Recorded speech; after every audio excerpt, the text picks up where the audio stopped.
ನಡಿ ಈಗ ಶುರು ಮಾಡೋಣ. ಕೇಸರಿಯಿಂದ ಮನೋಲ್ಲಾಸ ಮನಸ್ಸು ಮತ್ತೇರಿ ಕುಣಿದಾಡಿದೆ ನೋಡು, ಮನಸ್ಸು ಮತ್ತೇರಿ ಕುಣಿದಾಡಿದೆ ನೋಡು. ಕ್ಷಣ ಕ್ಷಣವೂ ಆಚರಿಸಿ ಕೇಸರಿ ಹಬ್ಬ. ವಿಮಲ್ ಬಾಯಲ್ಲಿ ಹೇಳಿ ಕೇಸರಿ. ನಾಳೆ ಲೋಕ ಸಮರದ ತೀರ್ಪು ಪ್ರಕಟವಾಗುವಂತಹ ದಿನ. ಹೀಗಾಗಿ ಮತ್ತೊಮ್ಮೆ ಸಂಸತ್ನಲ್ಲಿ ಅಧಿಕಾರದ ಗದ್ದುಗೆ ಯಾರ ಪಾಲಾಗಲಿದೆ ಅನ್ನೋ ಕುತೂಹಲ ಸಹಜವಾಗಿ ಇದ್ದೇ ಇದೆ.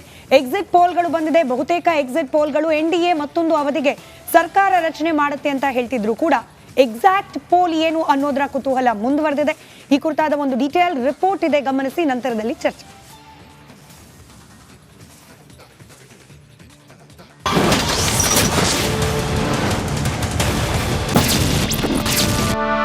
ಲೋಕಸಭಾ ಫಲಿತಾಂಶಕ್ಕೆ ಕೌಂಟ್ ಡೌನ್. ದೆಹಲಿಯಲ್ಲಿ ಯಾರಾಗ್ತಾರೆ ಚಾಂಪಿಯನ್? ಲೋಕಸಭಾ ಎಲೆಕ್ಷನ್ ಮುಗಿದಾಗಿದೆ. ಫಲಿತಾಂಶದ ಮೇಲೆ ಎಲ್ಲರ ಕಣ್ಣು ನೆಟ್ಟಿದೆ. ಕಮಲ ಪಡೆ ಕಮಾಲ್ ಮಾಡುತ್ತೆ ಅನ್ನೋದು ಸಮೀಕ್ಷಾ ವರದಿಯಾಗಿದ್ರೆ ಅದನ್ನೆಲ್ಲ ನಂಬೋಕೆ ಆಗಲ್ಲ ಅಂತ ಇಂಡಿ ಒಕ್ಕೂಟ ಹೇಳ್ತಾ ಇದೆ.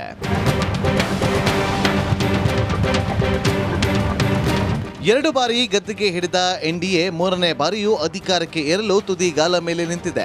ಈ ಮಧ್ಯೆ ಸಭೆ ನಡೆಸಿದ ಇಂಡಿ ಒಕ್ಕೂಟ ತನ್ನದೇ ಲೆಕ್ಕಾಚಾರ ಹಾಕಿಕೊಂಡು ಕೂತಿದೆ. 292ಕ್ಕೂ ಹೆಚ್ಚು ಸ್ಥಾನಗಳನ್ನು ತನ್ನದಾಗಿಸಿಕೊಳ್ಳೋಕೆ ಇಂಡಿ ಒಕ್ಕೂಟ ಸ್ಕೆಚ್ ಹಾಕ್ತಾ ಇದೆ. ಇದೆಲ್ಲದರ ಮಧ್ಯೆ ಕಾಂಗ್ರೆಸ್ ಸಂಸದ ರಾಹುಲ್ ಗಾಂಧಿ ಲೋಕಸಭಾ ಚುನಾವಣೆ 2024ರ ಎಕ್ಸಿಟ್ ಪೋಲ್ ಅನ್ನು ತಿರಸ್ಕರಿಸಿದ್ದಾರೆ. ಇದು ಫ್ಯಾಂಟಸಿ ಸಮೀಕ್ಷೆ ಮತ್ತು ಮೋದಿ ಸಮೀಕ್ಷೆ ಅಂತ ಟೀಕಿಸಿದ್ದಾರೆ. इसका नाम एग्जिट पोल नहीं है, इसका नाम मोदी मीडिया पोल है. ये मोदी जी का पोल है, फैंटेसी पोल है उनका. Thank you. कितनी सीटें आ रही हैं आपके हिसाब से? सिद्धू मूसेवाला का सॉन्ग सुना आपने? 295. ಒಟ್ನಲ್ಲಿ ಯಾರು ಏನೇ ಹೇಳಲಿ, ಸಂಸತ್ನಲ್ಲಿ ಸೀಟ್ ಹಿಡಿಯುವ ಪಾರ್ಟಿ ಯಾವುದು ಅನ್ನೋ ಪ್ರಶ್ನೆಗೆ ನಾಳೆ ಉತ್ತರ ಸಿಗಲಿದೆ. Bureau report, Republic Kannada.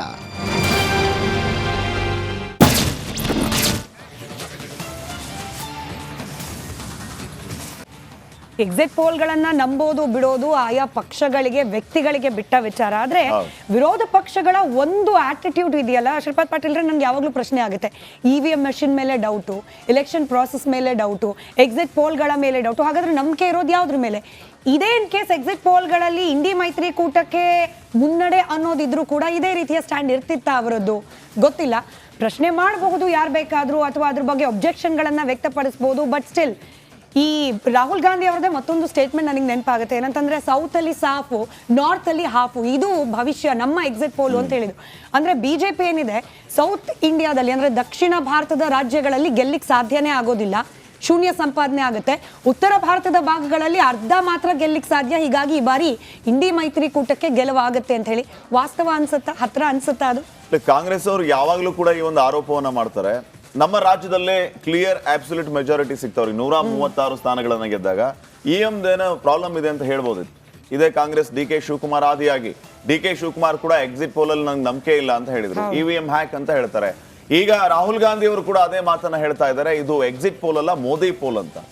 136 ಸ್ಥಾನಗಳನ್ನ ಕರ್ನಾಟಕದಲ್ಲಿ ನಿಮ್ಮ ಕಾಂಗ್ರೆಸ್ ಗೆದ್ದಾಗ ಎಕ್ಸಿಟ್ ಪೋಲ್ ಅಲ್ಲಿ ನಂಬಿಕೆ ಇಲ್ಲ ಅಂತ ಹೇಳಬೇಕಾಗಿತ್ತು. ಬಹುತೇಕ ಸುದ್ದಿ ಸಂಸ್ಥೆಗಳು ಅವಾಗ ಕಾಂಗ್ರೆಸ್ ಮೆಜಾರಿಟಿಯಲ್ಲಿ ಬಂದೇ ಬರುತ್ತೆ ಅನ್ನುವಂತಹ ಮಾತನ್ನ ಹೇಳಿದ್ರು. ಇದರ ಜೊತೆಗೆ 136 ಸ್ಥಾನಗಳ ಜೊತೆಗೆ ಭರ್ಜರಿ ಬಹುಮತವನ್ನ ಸಾಧಿಸುತ್ತೆ ಅಂತ ಚುನಾವಣೆ 1 ತಿಂಗಳು ಇದ್ದಾಗಲೇ ಹೇಳಿದಂತಹ ಸಂಸ್ಥೆಗಳ ಮೇಲೆ ಅವಾಗ ನೀವು ಯಾಕೆ ಡೌಟ್ ಪಡಬಾರ್ದು? ಫಲಿತಾಂಶ ಬಂದ ಮೇಲೆ EVM ಹ್ಯಾಕ್ ಆಗಿರಬಹುದು ಅಂತ ಹೇಳ್ಬೋದಿತ್ತಲ್ಲ. ನಿಜ.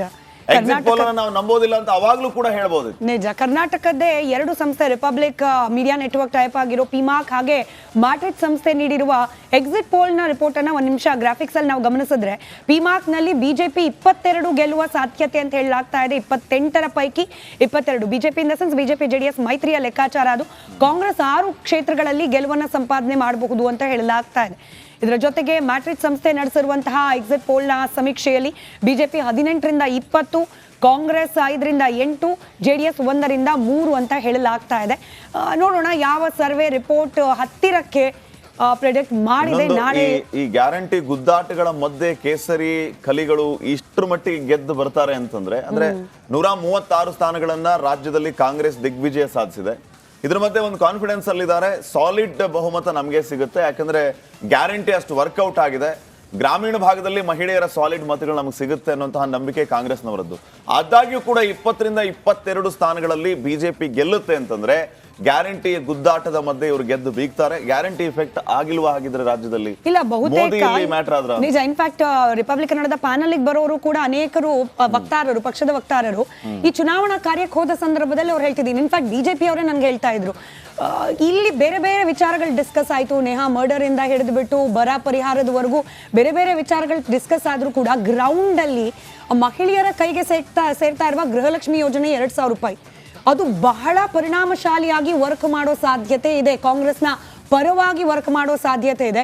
ಸೊ ಕರ್ನಾಟಕದಲ್ಲಿ ನೀವು ಯಾವುದು ಫೈಟ್ ಅಂತ ಕೇಳಿದ್ರೆ ಮೋದಿ ವರ್ಸಸ್ ಗೃಹಲಕ್ಷ್ಮಿ ಯೋಜನೆ ಅನ್ನೋ ರೀತಿಯಲ್ಲಿ ಇದೆ ಅಂತ ಹೇಳ್ತಿದ್ರು. ಬಟ್ ಈ ಸಮೀಕ್ಷೆಗಳ ವರದಿಯನ್ನ ನೋಡಿದ್ರೆ ಗೊತ್ತಿಲ್ಲ ಅದು ನಿಜಕ್ಕೂ ಕೂಡ ಯಾವ ಲೆವೆಲ್ಗೆ ವರ್ಕೌಟ್ ಆಗಿದೆ, ಅಥವಾ ಪ್ರಜ್ಞಾವಂತ ಮತದಾರರಿದ್ದಾರೆ, ನಾವು ವೋಟ್ ಹಾಕ್ತಾ ಇರೋದು ರಾಜ್ಯದ ಚುನಾವಣೆಗಲ್ಲ ದೇಶದ ಚುನಾವಣೆಗೆ. ಒಂದು ಸ್ಟೆಬಿಲೈಸ್ಡ್ ಸರ್ಕಾರ ಬೇಕು, ಒಬ್ಬ ಗಟ್ಟಿತನದ ನಾಯಕತ್ವದ ನಾಯಕ ಬೇಕು ಅನ್ನೋ ನಿಟ್ಟಿನಲ್ಲಿ ಏನಾದರೂ ಯೋಚನೆ ಮಾಡಿ ವೋಟ್ ಹಾಕಿದ್ರೆ ಬಹುಶಃ ಈ ರೀತಿಯ ಪರಿಣಾಮಗಳು ಫಲಿತಾಂಶದಲ್ಲಿ ಪ್ರಕಟ ಆಗೋ ಸಾಧ್ಯತೆ ಇದೆ.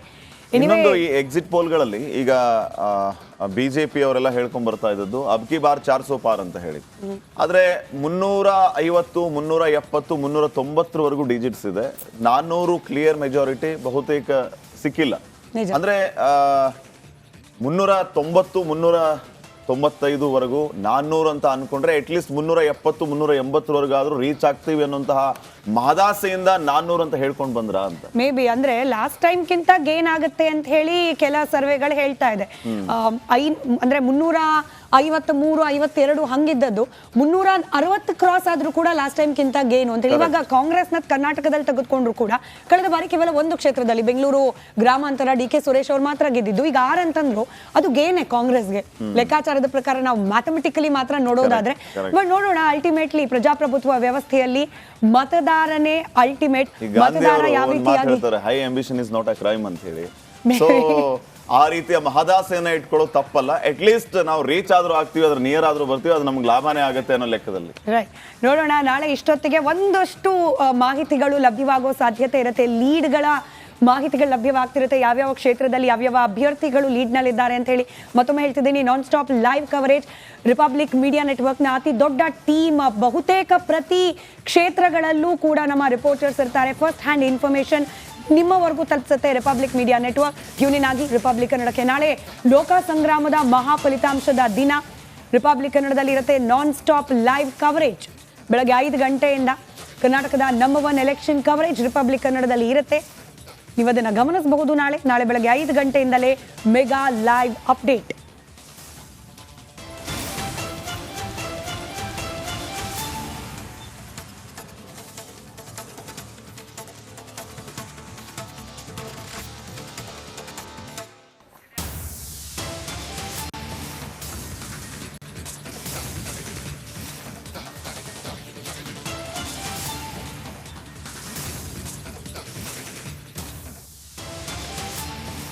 ಐನೂರ 43 ಕ್ಷೇತ್ರ, 500ಕ್ಕೂ ಹೆಚ್ಚು ರಿಪೋರ್ಟರ್ಸ್. ನಾನಾಗಲೇ ಹೇಳ್ತಾ ಇದ್ದೆ, ಫಸ್ಟ್ ಹ್ಯಾಂಡ್ ಇನ್ಫಾರ್ಮೇಶನ್. ಬಹುತೇಕ ಪ್ರತಿ ಕ್ಷೇತ್ರಗಳಲ್ಲೂ ಕೂಡ ನಮ್ಮ ರಿಪೋರ್ಟರ್ಸ್ ಇರ್ತಾರೆ. ಅತಿ ದೊಡ್ಡ ನ್ಯೂಸ್ ನೆಟ್ವರ್ಕ್ನಿಂದ ನಾಳೆ ಲೈವ್ ಕವರೇಜ್. ರಿಪಬ್ಲಿಕ್ನಲ್ಲಿ ಸಾಟಿ ಇಲ್ಲದ ಗ್ರೌಂಡ್ ರಿಪೋರ್ಟ್. ನಮ್ಮಲ್ಲಿ ಮಾತ್ರ super fast result, first result, ಅತ್ಯಂತ ನಿಖರವಾದ ಫಲಿತಾಂಶದ ಚಿತ್ರಣ ರಿಪಬ್ಲಿಕ್ ಕನ್ನಡದಲ್ಲಿ ನಾಳೆ ಇಡೀ ದಿನ.